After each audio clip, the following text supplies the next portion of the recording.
The Three Musketeers by Alexandre Dumas. Chapter 30. D'Artagnan and the Englishman. D'Artagnan followed Milady without being perceived by her. He saw her get into her carriage and heard her order the coachman to drive to Saint-Germain. It was useless to try to keep pace on foot with a carriage drawn by two powerful horses. D'Artagnan, therefore, returned to the Rue Férou. In the Rue de Seine he met Planchet, who had stopped before the house of a pastry cook, and was contemplating with ecstasy a cake of the most appetizing appearance. He ordered him to go and saddle two horses in Monsieur de Tréville's stables, one for himself, D'Artagnan, and one for Planchet, and bring them to Athos's place.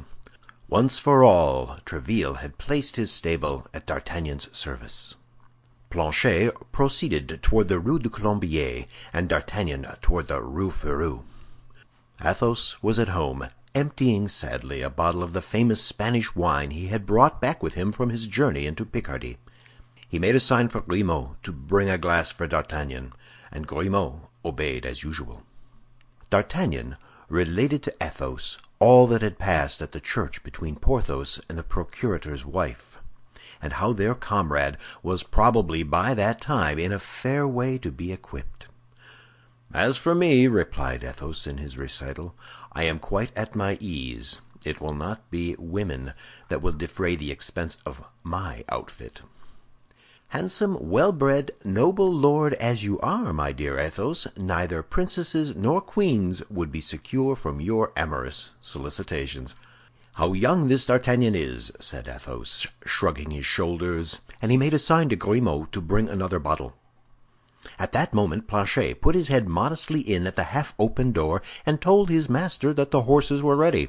"What horses?" asked Athos. "Two horses that Monsieur de Tréville lends me at my pleasure, and with which I am now going to take a ride to Saint-Germain." "Well, and what are you going to do at Saint-Germain, then?" demanded Athos. Then D'Artagnan described the meeting which he had at the church, and how he had found that lady who, with the seigneur in the black cloak, and with the scar near his temple, filled his mind constantly. "That is to say, you are in love with this lady as you were with Madame Bonacieux," said Athos, shrugging his shoulders contemptuously, as if he pitied human weakness. "I? Not at all," said D'Artagnan. "I am only curious to unravel the mystery to which she is attached. I do not know why, but I imagine that this woman, wholly unknown to me as she is, and wholly unknown to her as I am, has an influence over my life." "Well, perhaps you are right," said Athos. "I do not know a woman that is worth the trouble of being sought for when she is once lost. Madame Bonacieux is lost, so much the worse for her if she is found." "No, Athos, no, you are mistaken," said D'Artagnan.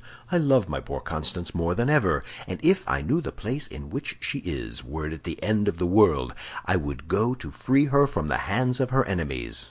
But I am ignorant. All my researches have been useless. What is to be said? I must divert my attention." "Amuse yourself with Milady, my dear D'Artagnan. I wish you may with all my heart, if that will amuse you." "Hear me, Athos," said D'Artagnan. "Instead of shutting yourself up here as if you were under arrest, get on horseback and come and take a ride with me to Saint-Germain." "My dear fellow," said Athos, "I ride horses when I have any.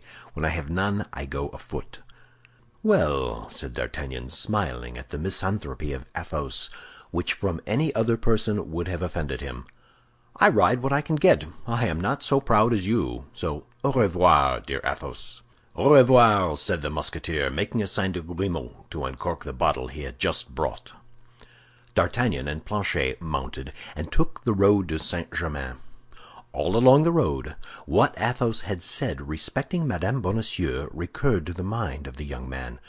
Although D'Artagnan was not of a very sentimental character, the mercer's pretty wife had made a real impression upon his heart. As he said, he was ready to go to the end of the world to seek her. But the world, being round, has many ends, so that he did not know which way to turn. Meantime, he was going to try to find out Milady. Milady had spoken to the man in the black cloak, therefore she knew him. Now, in the opinion of D'Artagnan, it was certainly the man in the black cloak who had carried off Madame Bonacieux the second time, as he had carried her off the first. D'Artagnan then only half lied, which is lying but little, when he said that by going in search of Milady, he at the same time went in search of Constance. Thinking of all this, and from time to time giving a touch of the spur to his horse, D'Artagnan completed his short journey and arrived at Saint-Germain. He had just passed by the pavilion in which, 10 years later, Louis XIV was born. He rode up a very quiet street, looking to the right and left to see if he could catch any vestige of his beautiful Englishwoman, when from the ground floor of a pretty house, which, according to the fashion of the time, had no window toward the street, he saw a face peep out, with which he thought he was acquainted. This person walked along the terrace, which was ornamented with flowers. Planchet recognized him first. "Eh, monsieur," said he, addressing D'Artagnan, "don't you remember that face which is blinking yonder?" "No," said D'Artagnan, "and yet I am certain it is not the first time I have seen that visage." "Parbleu, I believe it is not," said Planchet. "Why, it is poor Lubin, the lackey of the Comte de Wardes. He whom you took such good care of a month ago at Calais, on the road to the governor's country house." "So it is," said D'Artagnan. "I know him now. Do you think he would recollect you?"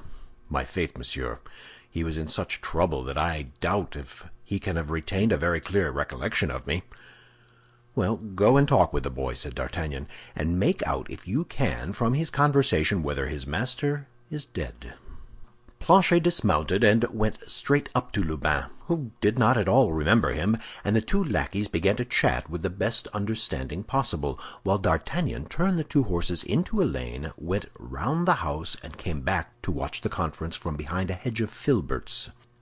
At the end of an instant's observation, he heard the noise of a vehicle, and saw Milady's carriage stop opposite to him. He could not be mistaken; Milady was in it. D'Artagnan leaned upon the neck of his horse in order that he might see without being seen. Milady put her charming blonde head out at the window and gave her orders to her maid. The latter, a pretty girl of about 20 or 22 years, active and lively, the true soubrette of a great lady, jumped from the step upon which, according to the custom of the time, she was seated, and took her way toward the terrace upon which D'Artagnan had perceived Lubin. D'Artagnan followed the soubrette with his eyes, and saw her go toward the terrace, but it happened that someone in the house called Lubin, so that Planchet remained alone, looking in all directions for the road where D'Artagnan had disappeared. The maid approached Planchet, whom she took for Lubin, and holding out a little billet to him, said, "For your master." "For my master?" replied Planchet, astonished. "Yes, and important. Take it quickly." Thereupon she ran toward the carriage, which had turned round toward the way it came, jumped upon the step, and the carriage drove off. Planchet turned and returned the billet. Then, accustomed to passive obedience, he jumped down from the terrace, ran toward the lane, and at the end of 20 paces met D'Artagnan, who, having seen all, was coming to him. "For you, monsieur," said Planchet, presenting the billet to the young man. "For me?" said D'Artagnan. "Are you sure of that?" "Pardieu, monsieur, I can't be more sure. The soubrette said, 'For your master.' I have no other master but you, so—" "A pretty little lass, my faith, is that soubrette." D'Artagnan opened the letter and read these words: "A person who takes more interest in you than she is willing to confess wishes to know on what day it will suit you to walk in the forest. Tomorrow, at the Hotel Field of the Cloth of Gold, a lackey in black and red will wait for your reply." "Oh," said D'Artagnan, "this is rather warm. It appears that Milady and I are anxious about the health of the same person. Well, Planchet, how is the good Monsieur de Wardes? He is not dead, then?" "No, monsieur, he is as well as a man can be, with 4 sword wounds in his body, for you, without question, inflicted 4 upon the dear gentleman, and he is still very weak, having lost almost all his blood. As I said, monsieur, Lubin did not know me, and told me our adventure from one end to the other." "Well done, Planchet. You are the king of lackeys. Now jump onto your horse, and let us overtake the carriage." This did not take long. At the end of 5 minutes they perceived the carriage drawn up by the roadside. A cavalier, richly dressed, was close to the door. The conversation between Milady and the cavalier was so animated that D'Artagnan stopped on the other side of the carriage without anyone but the pretty soubrette perceiving his presence. The conversation took place in English, a language which D'Artagnan could not understand, but by the accent the young man plainly saw that the beautiful Englishwoman was in a great rage. She terminated it by an action which left no doubt as to the nature of this conversation. This was a blow with her fan applied with such force that the little feminine weapon flew into 1,000 pieces. The cavalier laughed aloud, which appeared to exasperate Milady still more. D'Artagnan thought this was the moment to interfere. He approached the other door, and taking off his hat respectfully, said, "Madame, will you permit me to offer you my services? It appears to me that this cavalier has made you very angry. Speak one word, madame, and I take upon myself to punish him for his want of courtesy." At the first word Milady turned, looking at the young man with astonishment, and when he had finished she said in very good French, "Monsieur, I should with great confidence place myself under your protection if the person with whom I quarrel were not my brother." "Ah, excuse me, then," said D'Artagnan. "You must be aware that I was ignorant of that, madame." "What is that stupid fellow troubling himself about?" cried the cavalier, whom Milady had designated as her brother, stooping down to the height of the coach window. "Why does he not go about his business?" "Stupid fellow yourself," said D'Artagnan, stooping in his turn on the neck of his horse, and answering on his side through the carriage window, "I do not go on because it pleases me to stop here." The cavalier addressed some words in English to his sister. "I speak to you in French," said D'Artagnan. "Be kind enough, then, to reply to me in the same language. You are Madame's brother, I learn." "Be it so, but fortunately you are not mine." It might be thought that Milady, timid as women are in general, would have interposed in this commencement of mutual provocations in order to prevent the quarrel from going too far. But on the contrary, she threw herself back in her carriage and called out coolly to the coachman, "Go on, home." The pretty soubrette cast an anxious glance at D'Artagnan, whose good looks seemed to have made an impression on her. The carriage went on, and left the two men facing each other. No material obstacle separated them. The cavalier made a movement as if to follow the carriage, but D'Artagnan, whose anger, already excited, was much increased by recognizing in him the Englishman of Amiens, who had won his horse and had been very near winning his diamond of Athos, caught at his bridle and stopped him. "Well, monsieur," said he, "you appear to be more stupid than I am, for you forget there is a little quarrel to arrange between us two." "Ah," said the Englishman, "is it you, my master? It seems you must always be playing some game or other." "Yes, and that reminds me that I have a revenge to take. We will see, my dear monsieur, if you can handle a sword as skillfully as you can a dice box." "You see plainly that I have no sword," said the Englishman. "Do you wish to play the braggart with an unarmed man? I hope you have a sword at home, but at all events I have two, and if you like I will throw with you for one of them." "Needless," said the Englishman. "I am well furnished with such playthings." "Very well, my worthy gentleman," replied D'Artagnan. "Pick out the longest and come and show it to me this evening." "Where, if you please?" "Behind the Luxembourg. That's a charming spot for such amusements as the one I propose to you." "That will do, I will be there." "Your hour?" "6 o'clock." "Apropos, you probably have one or two friends?" "I have 3 who would be honored by joining in the sport with me."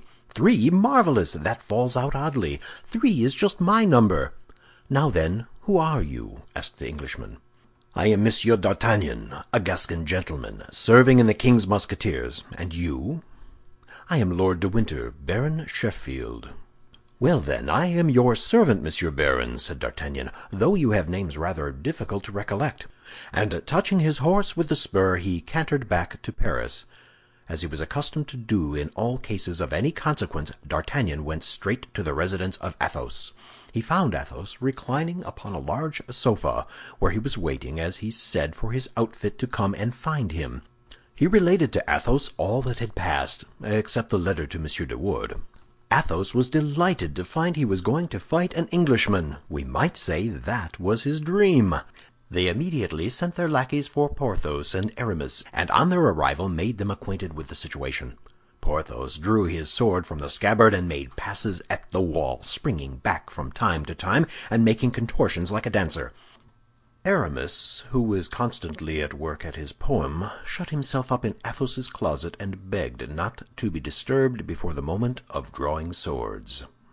Athos, by signs, desired Grimaud to bring another bottle of wine.